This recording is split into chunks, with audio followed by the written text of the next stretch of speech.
So, be remiss being the Power of Women podcast not to talk about females in a male-dominated industry. And I don't want to overplay it, but it is in the wheelhouse of Power of Women. Yeah.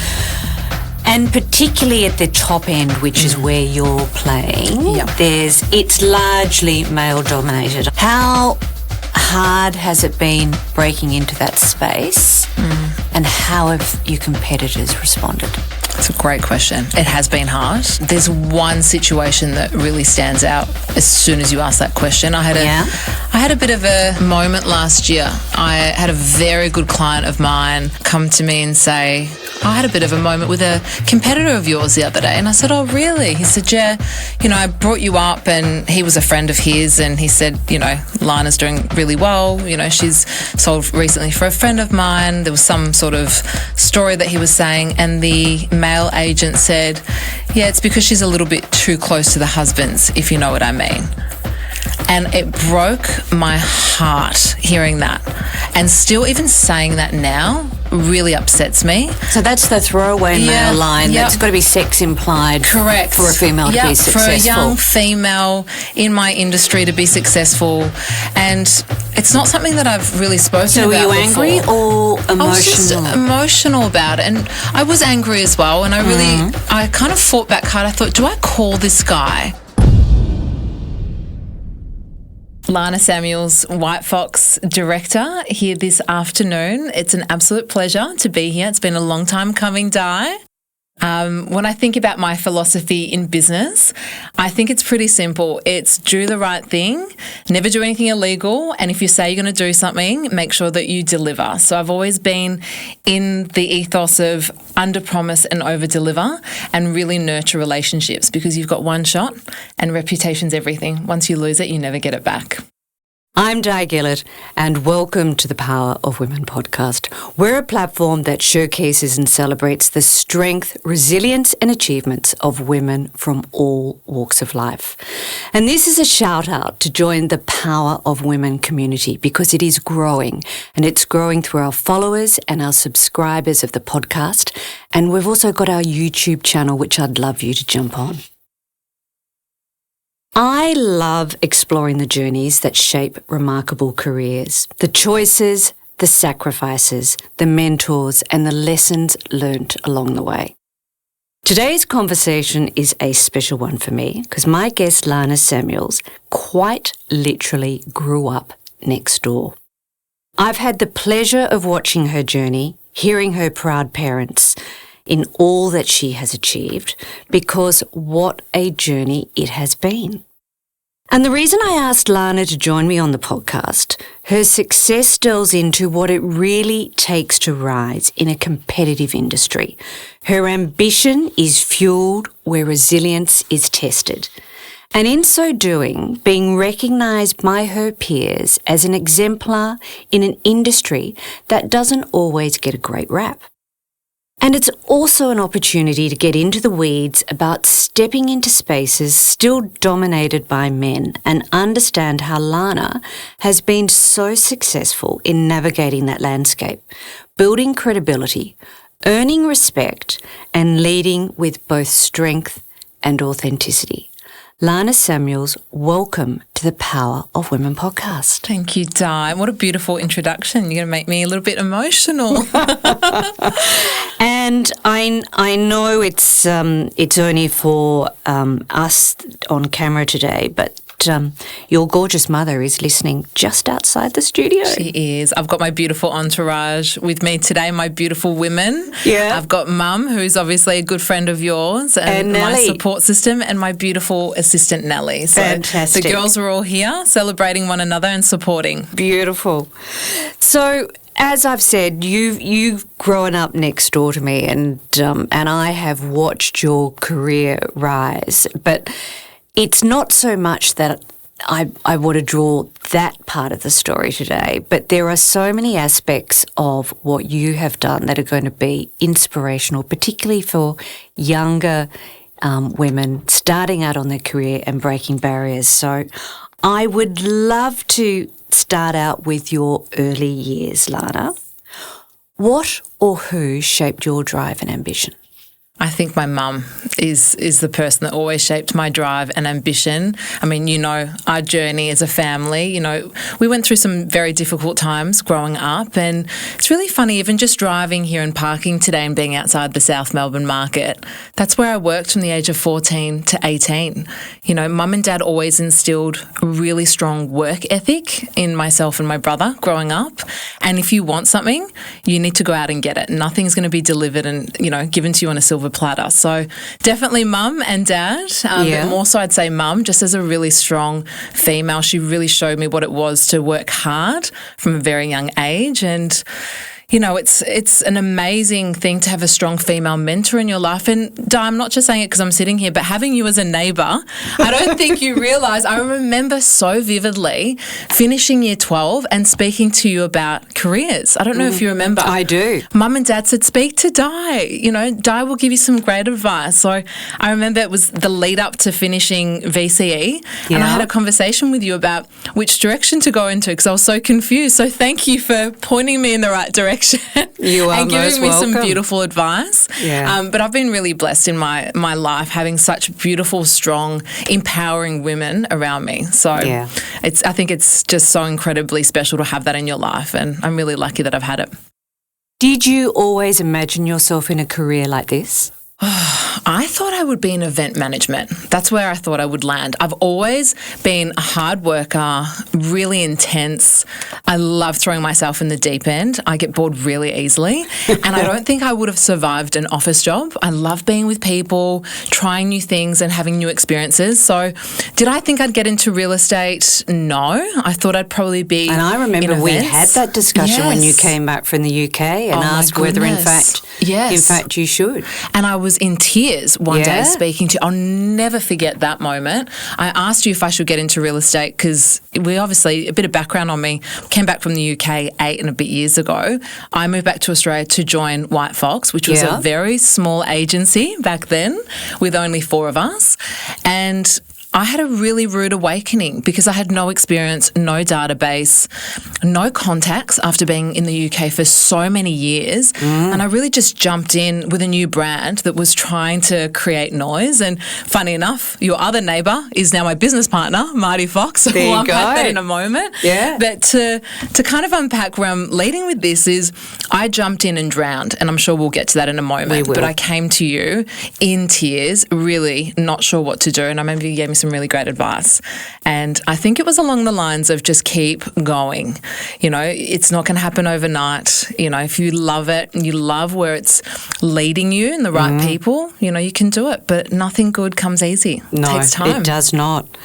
So let's as you said, wind back, because it was almost happenstance that you ended up working at White Fox. What's the story? Oh, it's a crazy story. So I was living in London for 10 years. I was coming back. What were you doing in London? I was in sales. So interesting story, and I'll go through it very quickly with you because it's a long story. But at the age of 18, I met my husband. I fell in love. He was from the UK. I told Mum and Dad I was moving to the UK to go and do a year just to test it out. Told them that I had $10,000 in my bank account, and I think I only had about $1,000 because I knew that they wouldn't let me go, Di. I'll never forget. Mum was like, how much money do you have savings? And I said, I've got over $10,000, and I didn't. But I knew that, you know, I'd make it work, you know, sink or swim, just jump in and make it happen. So moved to the UK when I was 18, worked in sales in Mayfair for 10 years, working in 5-star hotels, Michelin-star restaurants, doing drink sales. So I was doing all the big drinks distribution contracts for some of the biggest hotels, you know, and Mayfair nightclubs. So essentially the FMCG sector. Correct. Having an absolute ball. Came back for a holiday. Dad said to me, I've got to introduce you to our next door neighbour, a guy called Marty Fox. And I'll never forget, I said to him, who's Marty Fox? And Dad said, he's a real estate agent. And I rolled my eyes and said, why do I need to meet him, Dad? He said, no, you're looking to buy a property, you should meet him. He's a lovely guy, he's a go-getter. And I think you'll get along with him really well. So Dad introduced me to Marty, who was on the other side. So you're on the right-hand side of Mum and Dad. Marty and Charlotte were on the left-hand side of Mum and Dad. And we connected. It's a very incestuous incestuous incestuous street, isn't it? Well, street, poor Melbourne. Everyone's interconnected. Yeah. And met Marty, got along like a house on fire, bought my first property from him that day in Elwood. And as we were signing contracts, I remember him saying to me, Lana, I'm about to launch a brand in a few weeks called White Fox. He showed me the logo, the first office on Coventry Street in South Melbourne. And he said, you're going to come work for me. I've just got this feeling. And my husband said to me on the way home that day, you need to go and work with this boy. He is special. He's entrepreneurial. He's got magic about him and he's going to do great things. So we went back to the UK and I started to watch the business unfold through social media, and I was watching no suits, no ties, beautiful marketing, and they were really emotionally connecting with their audience. And I was the first client. I was the very first person that bought a property through the business before they launched. And as a customer, I was on the journey and I was completely engrossed in it. So long story short, Marty said to me, you got to come and move to Australia. Like, I need you to join the business. And we kept in touch and, I was watching and, I said to my husband, I think if we're going to do it, we do it now whilst the business is young and, I'll have some really good training and, we don't have kids yet. We don't have huge responsibilities. It could have been a risk because, the business might not have worked. Correct. So I know. And I really took a big punt there, Di. We packed up our whole world and moved back to Australia after 10 years, which is a big jump. It is. And moved in with mum and dad next door to you. Back next door to me. And the journey began.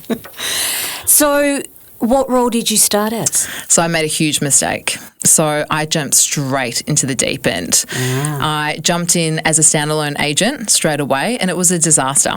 Brand new brand, really young team, backs up against the wall, trying to create business, trying to create noise. And in an industry that you've never been in. Correct, never been in before. Yeah. And my girlfriends and my friends were younger, we're in our mid-20s and they weren't doing the transactions. My best friend's dad, is one of the founders and owners of one of the biggest agencies in Melbourne. So all of my friends' parents were transacting with the agency that, they had credibility and relationships and deep-rooted relationships with.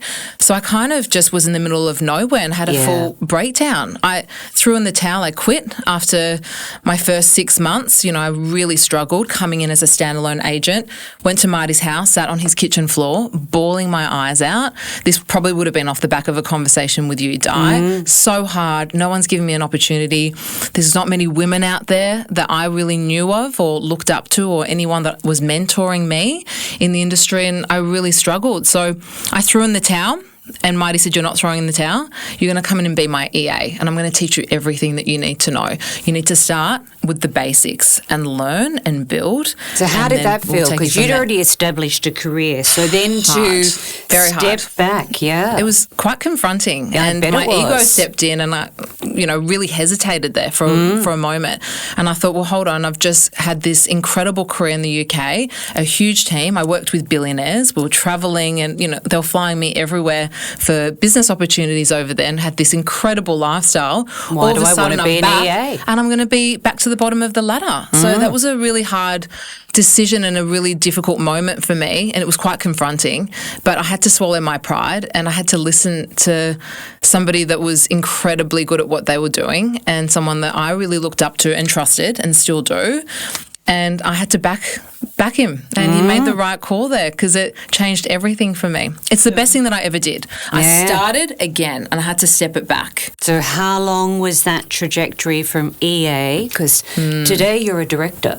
Managing director. Managing director. Yes, I am. The journey was... It was a good 4 years. Yeah, it took me 4 years. That's nothing. It's nothing. But the 4 years, it's really funny, and I spoke about it earlier this year. I was a keynote speaker at the biggest real estate conference in Australasia. Yep, the one on the Gold Coast. Correct, ARIC. So I spoke in front of 6,500 peers within the industry, and I was actually the only female keynote speaker other than Kamala Harris, which is pretty mind-blowing. But I spoke about the journey and the 4 years. I don't think she sold any real estate. I don't think she has either. But the 4 years that I did as an EA, I would say is equivalent to about 15 years in the industry. That was a supercharged crash course, somebody that's 100 miles an hour. And don't forget, real estate is 24/7 pretty much, or 7 days a week. There's no off button. And I think for me, jumping in the early days, and starting off in a brand that was just really beginning to build, I got exposed to a lot of things that no one would ever get exposed to now. Now we have 15 offices across Australia and New Zealand, but back then there was one office, second one opening, and I got to see every layer of the deal, every layer of recruiting, everything that was going right, everything that was going wrong. And you had more of Marty's time. Correct. So he was more available back then. Correct. So the timing was perfect. It was really good timing. So I'm very lucky that I got that opportunity, but I really grabbed it with both hands. I made the most of it. So, title today of Managing Director. Yeah. Are you where you envisaged you would be at this point in your career?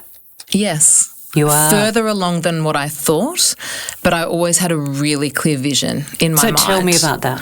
So my gut is never wrong. I always trust my gut feeling. I knew there was something incredibly special about Marty and what he had in mind. He told me the journey trajectory from the very start, and everything that he promised that he would do, he's done and more. So along the journey, I knew that some pretty big opportunities were coming, and I knew... That's a special relationship. Very special. He's like my brother, absolutely adore him. I always said to Marty that I wanted to be a director within the business before I was 40. And I'm now 36. So I had that really clear goal. Mark. Yeah. You've hit it early. Hit it early, yeah. Yeah. I don't know many 36-year-old managing directors, Lana, female. There you go. There's not a lot. That. There isn't a lot. No. That is amazing. So you've also built not only an impressive career, but a really strong personal brand. And your social media presence, it's engaged, it's polished, it resonates, and it garners pretty high attention out there in the world of Instagram. Thank you. How intentional was that from the beginning? Intentional. Yeah. So I knew that I had an uphill battle because I didn't have contacts when I joined the business and when I got into real estate. And I didn't have a big following on Instagram when I came back to Melbourne and How joined many the brand. did you have? I had about 500 people. Is that all? Yeah, it was a small following. It was friends, family, people from the UK. And today? 12 and a bit thousand. Yeah. So I knew that if I wanted to really create noise, build credibility, get attention in the right way, and build my networks and my relationships, that I would have to think bigger and I would have to think smart, because I'd been away for so many years. So to put myself on a platform and to create a story, which is what real estate is all about, it's about storytelling and connection, I knew that I wanted to create a bit of a brand online and a presence, and I knew that that would fast track and amplify my career in a very short period of time if I did it correctly. And when I first began, I looked around and I don't really have any females within my industry that I looked up to. Real estate was very different back then. It was, and that's not long ago. I'm talking 8 years ago. Not long ago. Very corporate, the females always in navy or black, and the traditional approach, and which I love navy and black, don't get me wrong. Probably not allowed to wear trousers, you're going to tell me. It was just, almost. There was uniforms almost, and no one was pushing the boundaries. And I was lucky that Marty was pushing the boundaries in his way with his fashion, the loafers, no suits, no ties. No socks. No socks, and you probably remember it, watching him jump out into the car in Port Melbourne as a neighbour. But I thought, hold on, why can't I have fun with it? And I've come from a fashion background. Mum's been in fashion. I love colour. I love experimenting. So I started to really be playful with it, and I started to be myself. And I'm in a bright pink dress today. This is how I dress for business. Yeah. But at the time, no one was doing it in property videos and in real estate. So I thought, I'm just going to be me and just have fun with it. And then I started to try and be a little bit more strategic with it. I started to match my properties, and that became a thing. And I'll never forget, I had a big, beautiful listing in Toorak, and it was my first trophy listing that Marty put me on. He said, I'm going to get you to do the video here, $16 million house in Toorak. And I walked into the kitchen, and there was this beautiful duck egg blue because the internal carcass of the kitchen was a Stephen Akehurst home, extraordinary, was duck egg blue. And I thought, I'm going to go and buy a duck egg blue dress. Where am I going to find a duck egg blue dress? And I don't know where I found it. And I can't think of a male going, okay, I'm going to match my tie to this kitchen. But I started to do it, and I went out and bought shoes and a dress that matched, and it was something so small. But as soon as it went live and it went out on social media and it went out to the meta universe, people really stopped and, you know, started commenting on it, and it got a lot of attention, and then that started to roll, and then I started to match property videos moving forward, and then now I have clients asking me, what are you wearing for our video? They're excited by it. It shows that you care, and it ensures that you're memorable, and it became my thing. So was it strategic? Yes, in a way it was. Did I expect that it would go to this level? No, but I was just being myself. It has exceeded your expectations. It has. Yeah. And therein lies the danger for any employers, because it's which brand walks through the door first. and that's been the same in my industry, and I think it's the same in any service industry. And if I could leave that as a message for any listeners, that in developing a brand, sometimes the brand that is above the door isn't as powerful as the brand that walks through the door. And therein lies a challenge for employees and employers as to how one manages that scenario. Yeah. So absolutely. So your online presence was intentional.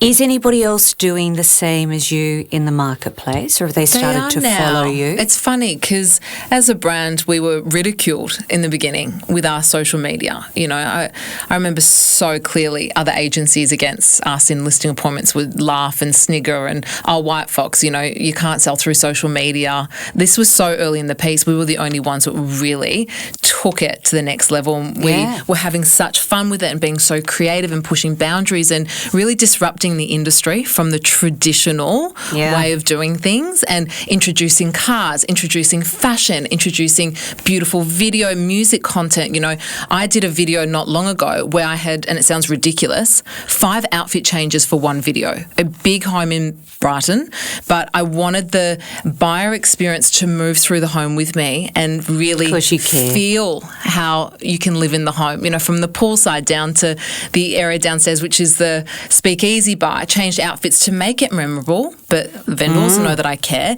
But it's also about having fun with it. So we always did push the boundaries and have fun and do things differently. At the start, they did laugh and ridicule, and now they're trying to copy. So it's funny, we giggle. You know you're winning. You know you're winning, but you've got to keep pushing the boundaries and being nimble and changing. So like we were discussing before we jumped online, you've got to constantly be fresh, thinking of new ideas, and people do catch up, but we're still doing things that no one's ever done before, which is really cool.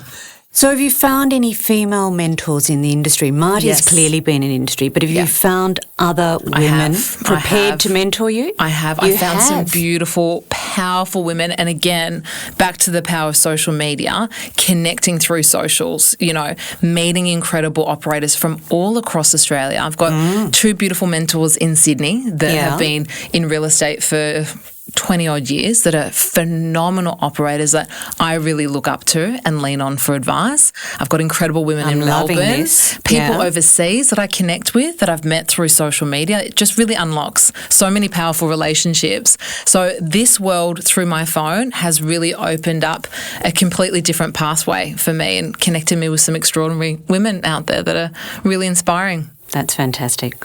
Well, coming up, we're going to talk about breaking the glass ceiling. Yes. And the cost of success. If you're loving the Power of Women podcast, be sure to jump on to our YouTube channel and hit that subscribe button to ensure you never miss an episode. Glass ceilings, Lana. Yeah. And I have a controversial view on glass ceilings that isn't always well received by my female peers. Yeah. Do you feel that they exist? Do you feel you have one? I feel that they do exist. Yeah. And they're there to be smashed. There we go, straight up. So what about your peer group and your friendship group of women of similar age? What are they saying about glass ceilings in the industries that they're working in? I think for me personally, my girlfriends have chosen careers where they're quite different to mine, not as male orientated, if I'm being completely honest. Yeah. Majority of my girlfriends are in the design space, and they're in spaces where there's a lot more female successful operators. Yeah. So I wouldn't say that I've had the exposure from, like, they're in fashion, they're in the creative space, they're in design, and that, typically speaking, has a lot more females within that world. So I wouldn't say that the glass ceilings have been as prevalent within my friendship circles. For me, I think I've probably seen it the most out of all of us. So reflecting back on starting out and pushing through, when did you first start to hit it and have to, in your words, smash through? Yeah, smash through. Would have been about 3.5 years ago. So I came out of being an EA into what's called a standalone agent role 3.5 years ago, close to 4. How hard was that transition? Because often transitioning within an organisation is difficult because garnering respect from one role to the next role can be really hard to do. Well, it was really hard for me because I was always, on the side with Marty. He was the lead. So I was the EA, absolutely loved it, built some incredible relationships. But you were the second wheel. I was the second wheel. And when it was funny, Marty actually sat me down one day and said, hey, as much as I would love you to be my EA until I'm 90 years old, because we just have a ball and we work so well together, I would be doing you a disservice to keep you in this role when you are writing the numbers that you're writing. You should be a top female operator in Australia, and this is your moment to go. Like, I'm going to have to cut you off, unfortunately. That's selfless. Yeah, very selfless. That doesn't happen often. Does not happen. So many times. Correct. Somebody holds you back. Yeah. And I was so upset because real estate's hard. It's very up and down. It's not a stable industry. And if you do it, you've got to be 150% dialed in. Like you're in. You can't do it part-time. It's really quite difficult.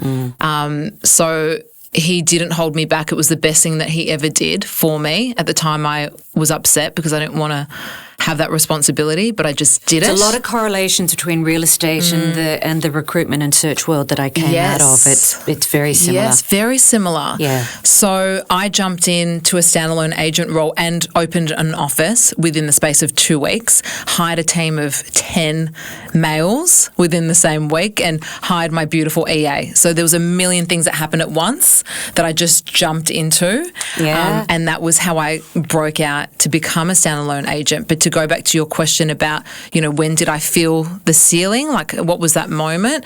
It would have been when I went out and started to have to pitch for business by myself as a female, with all of a sudden all of this responsibility, with a team to train, with mouths to feed, with salaries to pay for, and essentially being on commission only, which is what you are as But you were as running an a profit centre. Correct. Yeah. Yeah. So that was the moment, and really going in and competing only against men, which was what was happening when I first started.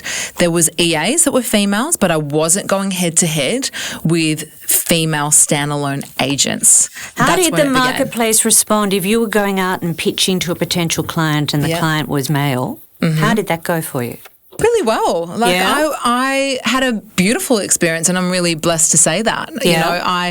I always say to my clients, 90% But that's down to you. Yes, and it's also knowing when to turn away business, which I'm very good at doing. Yeah. Not everyone's going to be on your same wavelength and respect you, and you meet people from time to time where you're like, oh, you're not for me, and that's okay. Yep. Real estate's quite intense because you're in someone's home. Yes. And it's an intense process because you're across the emotions, the finances, like you're in their world and their space. So you see a lot, and you see the good, bad, and the ugly. Correct. Yeah. So my experience going in was incredible. I am a hard worker, as I think you know. I never stop. If DNA. I'm in, 100%. Yeah. And I started off small and built my way up from there. But I was very lucky that I tapped into my past clientele that I'd been nurturing over the 4 years of being an EA. And I tapped into my network of people that I'd been building, and then making the change. And, the standalone agent through social media had a lot of people reaching out to me and saying, hey, why don't you come and have a look at my house? So I was really lucky with they were coming the way, to you. Yeah, it started. It kind of came out of nowhere. But I'd been doing so much work behind the scenes for years next to Marty. We'd be taking on clients, he would list, he would sell, but I'd been nurturing all the buyers and building those relationships. And then all of a sudden they were needing to transact, buy or sell again. So they'd be coming to me. So I was really lucky, but it was a lot of strategic work in the background to nurture those relationships so that when it was time to kind of move out, everything started to fall into place for me. So you've seen, look, there are. This is all the upside and this is all the positives, but there's absolutely sacrifices that come with success. Yeah. Can we talk about what some of those have been? Yeah. Missing my best friend's wedding last year and being a bridesmaid, not being able to go overseas because it's peak season in real estate, being in spring, really hard. That was a really difficult decision for me to make, How was it received by the people on the other end? Did she they was understand? really understanding, but really hurt, devastated. And that was purely, I had to make a business decision. We were in a very difficult space as a market, all the interest rates. I had to claw back business, and being a high performer and managing a team, I could not step away for 3 weeks and leave my team like that. I had to make that decision. Anniversary performance results to deliver. Correct. Yeah. And clients that wanted, that have expectations, they list with me. They're expecting me at the front door. I can't just tap out. Can't be seen in a photo across the world. Exactly. Drinking a cocktail. Sometimes you can. It's a very hard one though, Di, because you need boundaries and you need to have a life. Yeah. But I had to make that decision, unfortunately, that I had to put the business first in this occasion. She knows I love her, and, that it wasn't an easy decision, but there's been sacrifices of big milestones and moments, but little things, I was working 7 days a week for the first 5 years. That's How the reality many hours of it. are you still working now?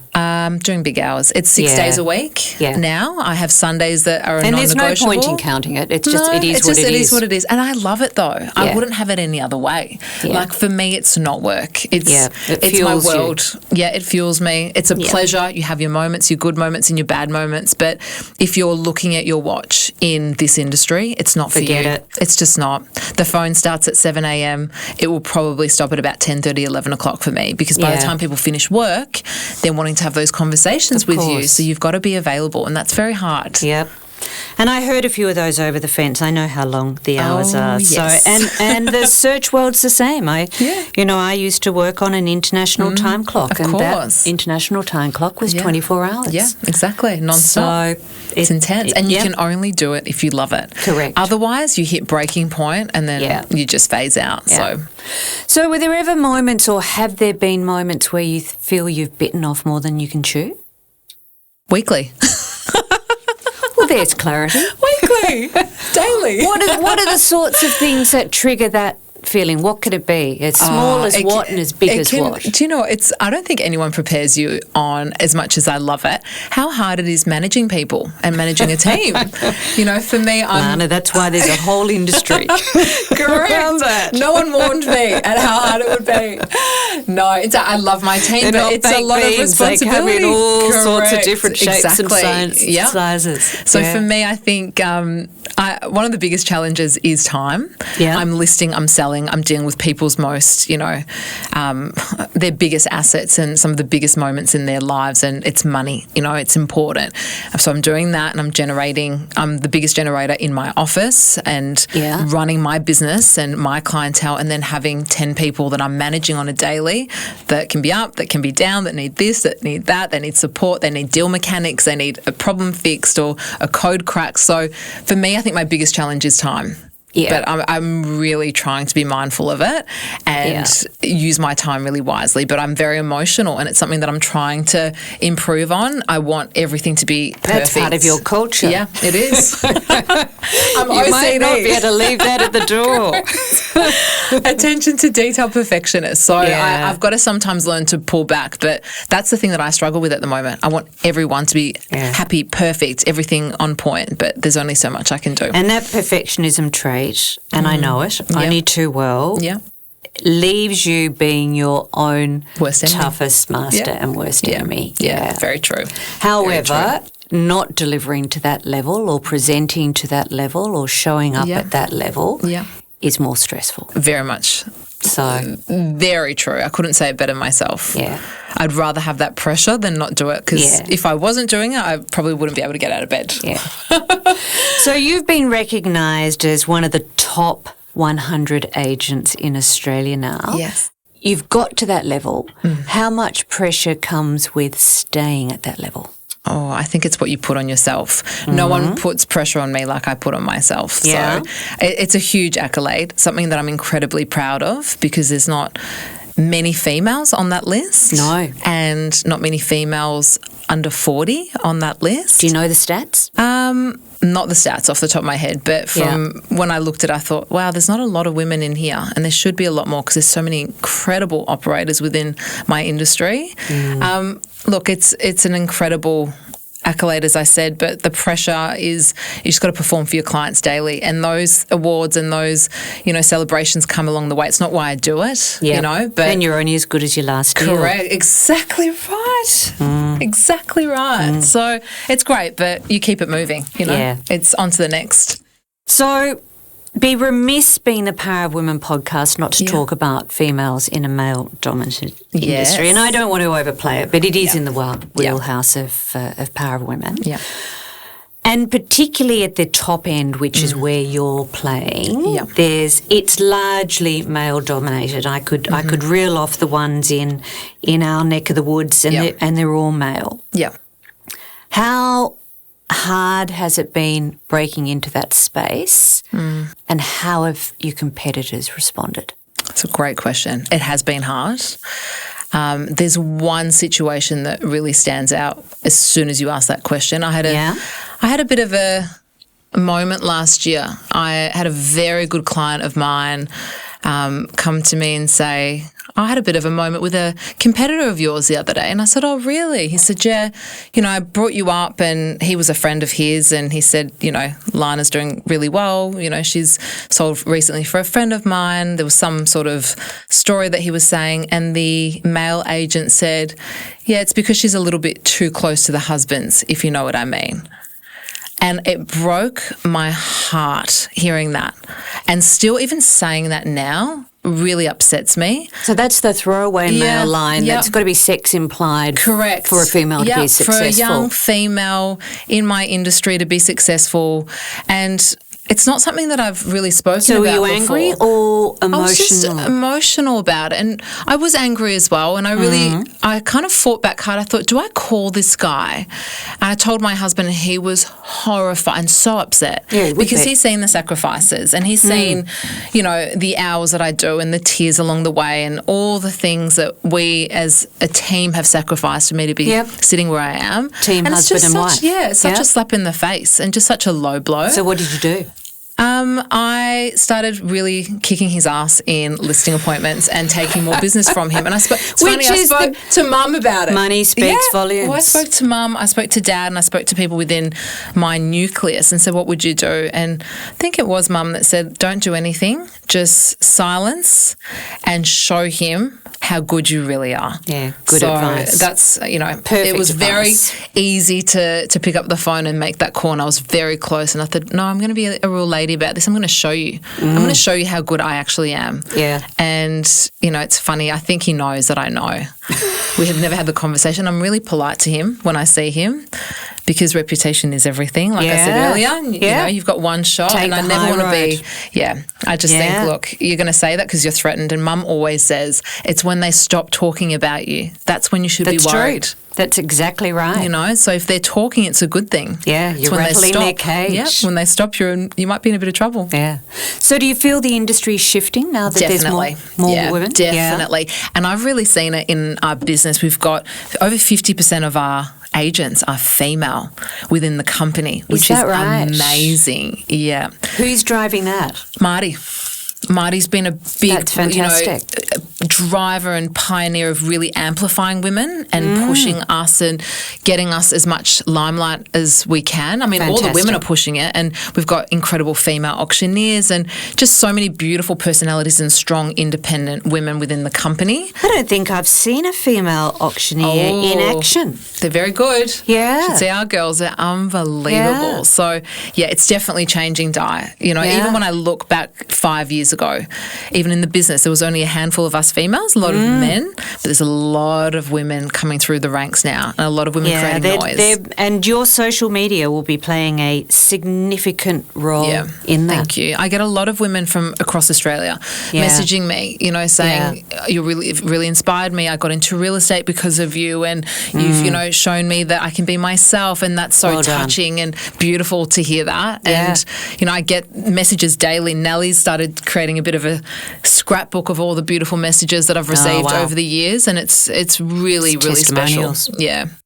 So what would you like to see change still? What still needs to happen? We've definitely made a lot of movement. I think it's getting a lot better. I think women across the board in high-powered positions in real estate could really open up and change. There's still a lot of the old school mentality out there. Us as a business, we're very different, but I think as an industry, I think we need to open up the floor for more strong female operators and more opportunities at the top. Yeah. Yeah. So real estate aside, what advice would you give to any young woman starting to forge her career, pushing into a male-dominated space? Have beautiful, strong mentors around you, people that inspire you. Don't take no as an answer. Yeah. And I would say, if you want it, you can make it happen. There's nothing that is out of your reach. I look at where I started and what I'm doing today. I knew where I wanted to go. I set a really clear timeline of what I wanted to hit, and I made it happen, and I got my head down and did it. So nothing's impossible. If you want it, go and get it. My last question for you today, Lana, is what is a phrase that defines you? Oh, what is a phrase that defines me? That's a great one. Oof. I think just a hard worker. Anyone that's worked with me knows that I give 150% to everything I do, and if I can't, I won't do it. Yeah. I'm all in. Yep. Yep. Brilliant. Lana, thank you so much for joining me on the podcast today. I know hearing what you've done and how you've done it is going to be inspirational for so many women listening to this, because age aside, you've broken into a male-dominated space. You have done it in record time to the level of managing director, and you have held your head high and taken the high road when individuals from the not-so-fair sex have been not so fair. Thank you. And I have no doubt that you'll be taking their business away from them anytime soon. So congratulations. And thank you for all your beautiful support over the years. From the bottom of my heart. It's easy to give, Lana. So that is absolutely wonderful. But it is a reminder of how sort of blending my past career with my new career in amplifying women's voices comes together, and very special. And you're a great example of that. So thank you, and thank you for listening. Until next time.